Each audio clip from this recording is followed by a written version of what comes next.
ড্রামাটির শুরুতেই আমরা জিয়াং নামের একটি মেয়েকে দেখতে পাই। তার আজকে কলেজে প্রথম দিন ছিল, আর সে একটিমাত্র কারণেই এই কলেজে ভর্তি হয়েছে, সেটি হলো তার নিজের স্বপ্নগুলোকে পূরণ করার জন্য। এদিকে জিয়াং একটি ছেলেকে খুব পছন্দ করত, যার নাম ছিল গুহাও। এদিকে তখন জিয়াং মনে করছে গুহাও হয়তো এই কলেজে ভর্তি হয়নি, সে হয়তো অন্য একটি কলেজে ভর্তি হয়েছে। এইসব ভেবে জিয়াং তখন অনেক আপসেট হয়ে পড়ে। আর তখনই সেখানে থাকা দুটি মেয়ের কথার মাধ্যমে জিয়াং জানতে পারে একটু পর তাদের কলেজে বাস্কেটবল ম্যাচ শুরু হতে যাচ্ছে। আর সেখানে জিয়াং এর তাড়াতাড়ি যাওয়া প্রয়োজন, কারণ পরে গেলে হয়তো সে বসার জন্য কোনো জায়গাই পাবে না।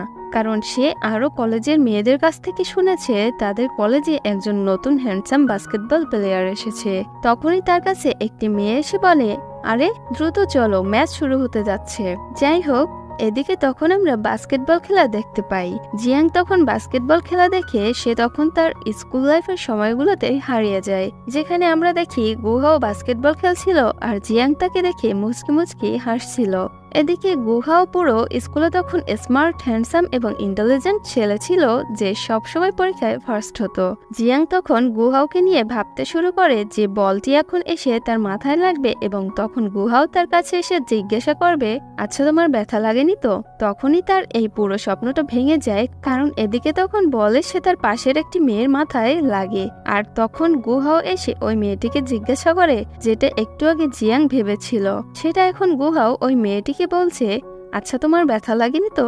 আর এটা দেখে তখন জিয়াং ভাবতে থাকে আমি কতটা আনলাকি। যাই হোক, এদিকে যখন জিয়াং গুহাওয়ের সাথে কথা বলার জন্য তাকে পিছন থেকে ডাকতেই যাবে, তখন সে পা পিছলে মাটিতে পড়ে যায়। তখন জিয়াং গুহাওয়ের সামনে লজ্জা পেয়ে সেখান থেকে তাড়াতাড়ি উঠে দৌড়ে পালিয়ে যায়। এরপর থেকে জিয়াং মনে মনে ভাবে সে এবার থেকে ভালো করে পড়াশোনা করবে এবং গুহাও যে কলেজে এডমিশন নেবে সে ওই কলেজেই ভর্তি হবে। এদিকে জিয়াং এতটাও ভালো ছাত্রী ছিল না, যার কারণে সে নিজেকে রিচার্জ করার জন্য, অর্থাৎ পড়াশোনায় মনোযোগ দেওয়ার জন্য, সে গুহাওয়ের ছবিটা একটু পরপর দেখতে থাকে এবং মন দিয়ে পড়াশোনা করতে থাকে। কিছুদিন পর ফাইনাল পরীক্ষায় জিয়াং খুব ভালো রেজাল্ট করে, যার কারণে সে তখন গুহাওয়ের সাথে দেখা করতে যায়। কিন্তু তখন তাদের ক্লাস টিচার তাকে বলে সবাই অনেক আগেও রেজাল্ট পাওয়ার পর এই স্কুল ছেড়ে চলে গিয়েছে, যার কারণে তখন জিয়াং গুহাওয়ের সাথে আর দেখা করতে পারে না। এবার সিন তখন প্রেজেন্টে আসে, যেখানে জিয়াং এর বান্ধবী গুহাওকে দেখে জিয়াংকে বলে, দেখ ও কত হ্যান্ডসাম। এটা শুনে জিয়াং বলে, কই আমি তোর চেহারাটা ভালো করে দেখতে পারছি না। তখনই হঠাৎ করে বলে সে জিয়াং এর মাথায় লেগে যায়। তখন গুহাও জিয়াং এর কাছে এসে বলে, আরে তুমিও কি এই কলেজে ভর্তি হয়েছ? তখন জিয়াং বলে, হ্যাঁ, কিন্তু তুমি এখানে কি করছো? তখন গুহাও বলে, আমিও এই কলেজে ভর্তি হয়েছি। তখন গুহাও হাত দিয়ে জিয়াংকে তুলে নেয়, কিন্তু এদিকে তখন আবার জিয়াং এর এইসব কিছু বিশ্বাসই হচ্ছিল না, সে যেন এক স্বপ্নের দুনিয়াতে হারিয়ে যাচ্ছিল।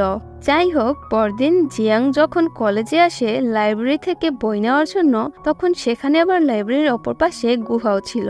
তখন হঠাৎ করে জিয়াং গুহাওকে দেখে খুব ভয় পেয়ে যায় এবং তার হাত থেকে তখন বইটি পড়ে যায়। তখন গুহাও তার কাছে এসে বলে, আচ্ছা আজকে কি তুমি রাতে আমার সাথে ডিনারে যেতে পারবে?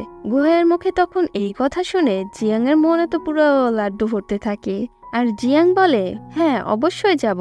কিছুক্ষণ পর গুহাও সেখান থেকে চলে গেলে জিয়াং ভাবে গুহাও হয়তো তাকে পছন্দ করতে শুরু করেছে, এই জন্য হয়তো সে তার সাথে ডিনারে যেতে চাইছে। এইসব কিছু ভেবে তখন জিয়াং এর মন পুরো লাফাতে শুরু করে। যাই হোক, এদিকে তখন জিয়াং সন্ধ্যায় অনেক সুন্দর করে সেজে গুজিয়ে গুহাওয়ের সাথে ফার্স্ট ডিনার করবে বলে তাড়াতাড়ি করে রেস্টুরেন্টে চলে আসে। রেস্টুরেন্টে কিছুক্ষণ ওয়েট করার পর জিয়াং দেখতে পায় গুহাও শুধুমাত্র তাকেই ডিনারে ইনভাইট করেনি, বরং কলেজের আরো কিছু বন্ধুদের ইনভাইট করেছে। আর এটা দেখে তো তখন বেচারে জিয়াং এর মন পুরো খারাপ হয়ে যায়। এদিকে যখন তারা সবাই মিলে একসাথে খাবার খেতে বসে, তখন জিয়াং এর মন তাকে শুধুমাত্র একটি কথাই বারবার বলছিল, জিয়াং তোমার গুহাওয়ের সামনে এত খাবার খাওয়া যাবে না, তোমাকে ফিট থাকতেই হবে এখানে। এই জন্য তখন বেচারি জিয়াং এর প্রচুর ক্ষুধা লাগা সত্ত্বেও টেবিলে এত খাবার থাকার পরেও সে কিছুই খেতে পারছিল না। কিছুক্ষণ পর এদিকে যখন গুহাও ওয়াশরুমে যায়, তখন জিয়াং তার ফোন আসার নাটক করে লুকিয়ে সেখান থেকে একটি চিকেনের পিস নিয়ে বাহিরে চলে আসে। তখন জিয়াং যখন খুব মজা করে চিকেনটি খেতে শুরু করে, তখনই সেখানে আবার হঠাৎ করেই গুহাও চলে আসে। আর জিয়াংকে লুকিয়ে লুকিয়ে এইভাবে চিকেন খেতে দেখে সে তখন পিছন থেকে খুব হাসতে থাকে। কিছুক্ষণ পর যখন গুহাও জিয়াংকে এখানে কি করছো বলে ডাক দেয়, তখন গুহাওকে হঠাৎ দেখে জিয়াং কথা ঘুরিয়ে বলে, আরে আমি তো এখানে ফোনে কথা বলার জন্য এসেছিলাম। কিন্তু এদিকে তো গুহাও দেখছিল জিয়াং কি করছিল। তখন সে চিকেনের দিকে তাকিয়ে বলে, বাহ, তোমার মোবাইলটা কিন্তু অনেক সুন্দর। এই বলে গুহাও তখন ভিতরে চলে যায়। পরদিন তাদের কলেজের ক্লাস শেষ হবার পরে জিয়াং গুহাওকে ডেকে অনেক সাহস করে তার ইনস্টা আইডি চেয়ে নেয়। এদিকে তখন জিয়াং বাসায় এসে অধীর আগ্রহে ফোনের দিকে কিছুক্ষণ পরপর দেখছিল যে গুহাও তার রিকোয়েস্টটা অ্যাকসেপ্ট করেছে কিনা। কিন্তু এদিকে তখন অনেকটা সময় পার হয়ে যাবার পরও গুহাও জিয়াং এর রিকোয়েস্টটা অ্যাকসেপ্ট করে না। জিয়াং তখন ভাবে গুহাও কি তার ফ্রেন্ড রিকোয়েস্টটা অ্যাকসেপ্ট করবে, নাকি অন্য মেয়েদের সাথে সে কথা বলছে, নাকি সে তার গার্লফ্রেন্ডের সাথে ঘুরে বেড়াচ্ছে, নাকি সে অন্য কোনো কাজে ব্যস্ত রয়েছে, নাকি সে তাকে পছন্দই করে না। এইসব উল্টোপাল্টা কিছু ভেবে তখন জিয়াং খুব পেরেশানিতে পড়ে যায়। এর কিছুক্ষণ পর গুহাও তার ফ্রেন্ড রিকোয়েস্টটা অ্যাকসেপ্ট করে নেয় এবং এর সাথে সাথে গুহাও তাকে একটা মেসেজও করে, যা দেখে তখন জিয়াং এর মনে পেখম উঠতে শুরু করে। এর কিছুক্ষণ পর জিয়াং যখন গুহাওয়ের প্রোফাইলে ছিল, তখন সেখান থেকে সে জানতে পারে আসলে গুহাও এখন কোথায় রয়েছে। তখনই জিয়াং তাড়াতাড়ি করে রেডি ফেডি হয়ে এক কাপ কফি হাতে ওই জায়গাতে চলে আসে। কিছুক্ষণ পর এদিকে যখন গুহাওয়ের সাথে তার দেখা হয়, তখন গুহাও জিয়াংকে বলে, আরে এত রাতে তুমি এখানে কি করছো? তখন জিয়াং এমন একটা ভাব করে যে সে তাকে মাত্রই হঠাৎ করে দেখলো এবং সে তখন তোতলাতে তোতলাতে বলে, আরে আমি তো এখানে মাত্রই ঘোরার জন্য এসেছি। আর বলে, আমার কাছে কফি আছে, কফি খাবে তুমি? আমি শুধুমাত্র তোমারই জন্য কফিটা এনেছি। জিয়াং এর এরকম অদ্ভুত কথাগুলো শুনে তখন গুহা বলে, ও আচ্ছা, তুমি তাহলে আমার জন্য কফি এনে এখানে দাঁড়িয়ে রয়েছো, তাই না? এই কথাটি বলে তখন গুহাও ছাদে চলে আসে। তখন জিয়াংও তার পিছন পিছন ছুটতে ছুটতে ছাদে চলে আসে আর ভাবে এখানে কত সুন্দর সুন্দর জায়গা থাকতে গুহা ওকে ছাদে কেন এলো?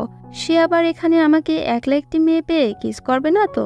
এই সব কিছু ভেবে ভেবে জিয়াং খুব অস্থির হয়ে পড়ে। তখন গুহাও আস্তে আস্তে তার গালে হাত রাখে, যেটা দেখে জিয়াং তখন খুব লজ্জা পেয়ে চোখটি বন্ধ করে ফেলে, কারণ এখন তার সত্যি সত্যি মনে হচ্ছে গুহাও তাকে হয়তো কিস করবে। কিন্তু এদিকে তখন জিয়াং এর সাথে সবসময়ের মতো তার উল্টোটাই হয়। গুহাও তাকে ঠাস করে জোরে একটা চড় মারে। তখন জিয়াং তার স্বপ্ন থেকে জেগে ওঠে আর গুহাওকে চড় মারার কারণ জিজ্ঞাসা করে। তখন গুহাও বলে, তোমার গালে মশা বসেছিল তাই মেরে দিলাম। তারপর গুহাও জিয়াংকে জিজ্ঞাসা করে, আচ্ছা আমি যখন তোমার গালে হাত রেখেছিলাম তখন তুমি কেন চোখটা বন্ধ করেছিলে? তুমি কি মনে করেছো আমি তোমাকে কিস করব? তখন আর কি